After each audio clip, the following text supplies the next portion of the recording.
What's going on, everybody? It's INT Rosey, and it was a big day in the gaming world, kinda.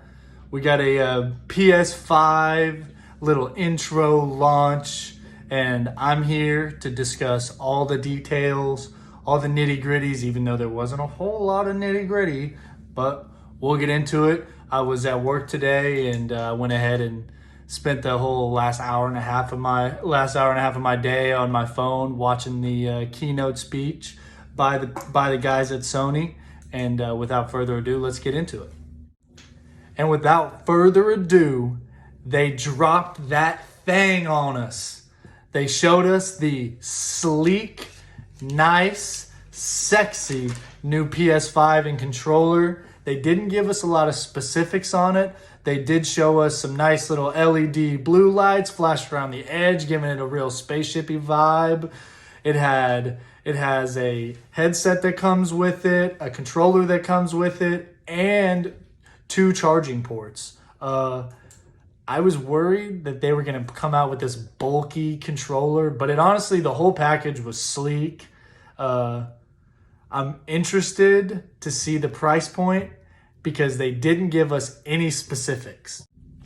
So they started out with a really, really cool montage of like the history of Sony, going through all of their games from the first PS1 launch all the way to PS4. You got all the kind of GTAs in there.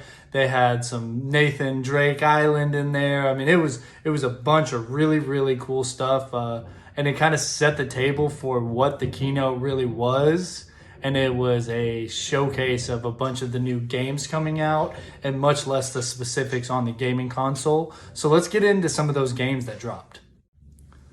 We get a new look at the new GTA coming out. GTA is a poster of the Sony platform. It started on PS1, made its way all the way to PS5. It's been in every single next-gen console.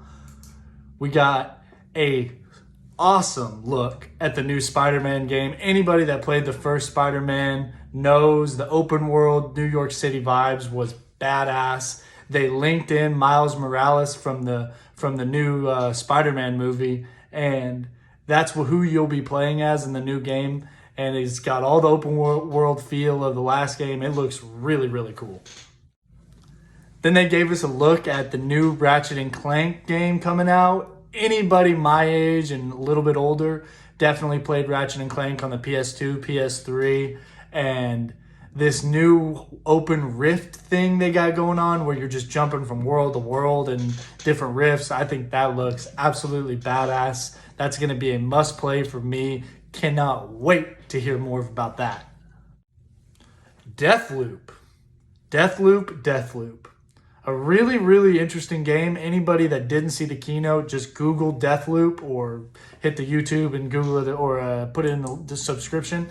It looks really interesting. You're like moving people up with your mind. It's got the End of Watch vibes, that Tom Cruise, Emily Blunt movie where every single time it started over. It's called like an endless loop type of deal. That's really what they're selling. It's a game that I'm got the peepers on. I'm very interested. And for me, that was the most disappointing part of this entire thing, was that it was more of a showcase of trailers and less of a showcase of hardware. And that's what I was really looking for, because as a person who's really trying to decide between whether I'm going to be going for a gaming PC or this next-gen console, I need to see the specifics of what exactly I'm going to be getting into with a possible $800 price tag. We didn't get any of that shit, so stay tuned. I will be having the ears to the ground in this situation, and as soon as any updates come up, I will be on it.